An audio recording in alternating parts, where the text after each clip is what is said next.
Rodri dit « Je pense qu'on en est proche de la potentielle grève ». Si vous posez la question à n'importe quel joueur, il vous le dira. C'est une opinion générale parmi les joueurs, ce n'est pas juste mon avis.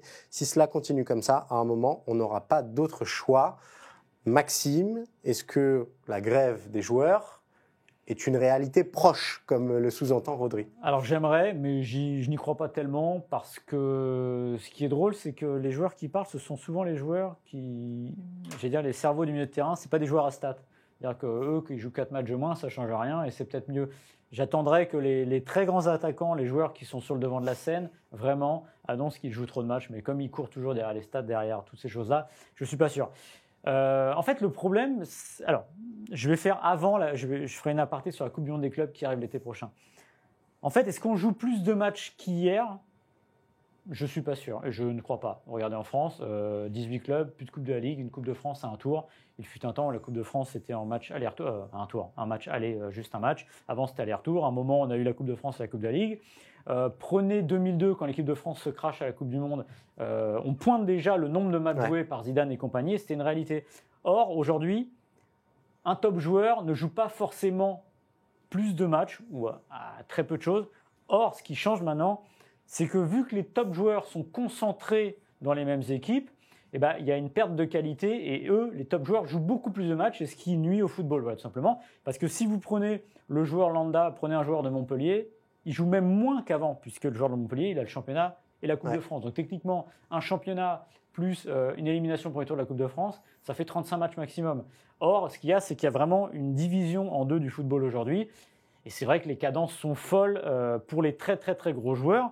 Et ajoutez à ça que la Coupe du Monde des clubs arrive au mois de juin, on va se retrouver dans une situation aberrante où les joueurs les très grands joueurs en 12 mois vont jouer 2 Coupes du Monde, une des clubs, une des nations, la classique, qui ne vont pas avoir d'été et se posent la question, prenez le cas, imaginons que Manchester City soit champion du monde des clubs, je crois que c'est le 13 juillet, mais comment ils vont reprendre la Première Ligue 4 semaines plus tard? Parce que normalement, c'est ce que dit très bien De Bruyne. Et De Bruyne a repris l'entraînement à l'été 2024, le 15 juillet. Il pourrait terminer le 13 juillet 2025 sa saison avec 75 matchs avec Manchester City, s'il va au bout dans toutes les compétitions, et 11 matchs aussi avec la Belgique, histoire de...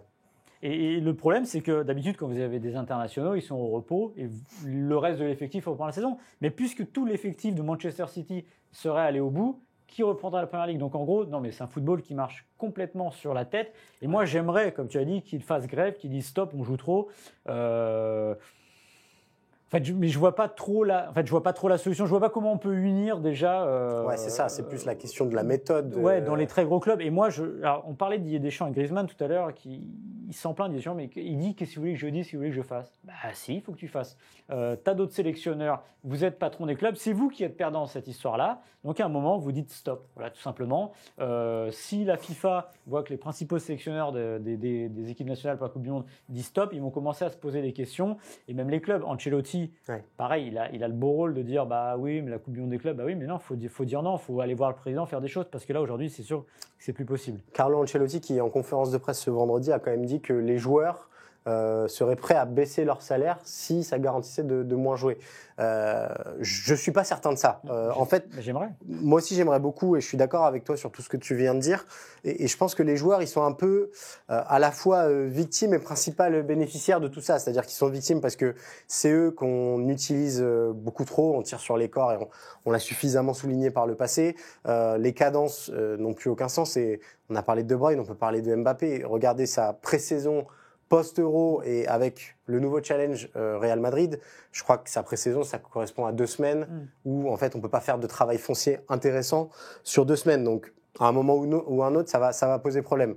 Donc ils sont victimes de ça parce que le système veut plus de matchs, parce qu'on a besoin de plus d'argent, mais c'est aussi les principaux bénéficiaires parce que évidemment il y a plus d'argent, c'est aussi pour avoir de meilleurs salaires, pour avoir de meilleures infrastructures. Enfin voilà, on est sur un système et sur une fuite en avant constante où plus il y a d'argent, plus on a tendance à vouloir en faire et plus il est redistribué. Il n'est pas du tout redistribué de manière égale, on l'a déjà suffisamment souligné, mais si vous êtes un grand joueur dans un grand club, vous êtes quand même mine de rien gagnant là-dedans. Donc c'est compliqué de trouver une issue et surtout, comme tu l'as dit Maxime, je vois mal je sais pas, tous les entraîneurs et tous les effectifs de Ligue des Champions, dire non, demain on envoie la réserve pour Bayern Munich, Paris Saint-Germain.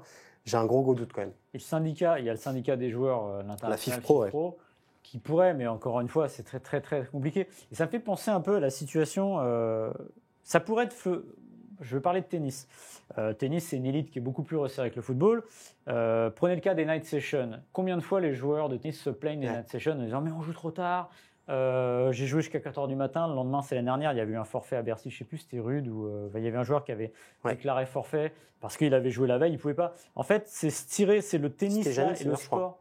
C'est Sinner voilà, qui se tire une balle dans le pied et on arrive, qui est devenu numéro 1 mondial, voilà, pour dire un peu Mais en fait, c'est qu'à un moment, vous vous plaignez de ça, et ben vous dites stop, vous dites non. Mais le problème derrière ça, c'est que s'il y a moins de night session, il y a moins de droits TV, il y a sûrement moins d'argent sur certains tournois.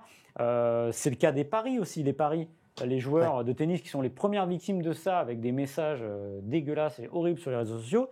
Mais le problème, c'est que des sponsors de paris traînent partout dans le tennis. Donc à un moment, la seule solution, c'est d'accepter de gagner un peu moins. Et ça ne marchera que par ça, de toute façon.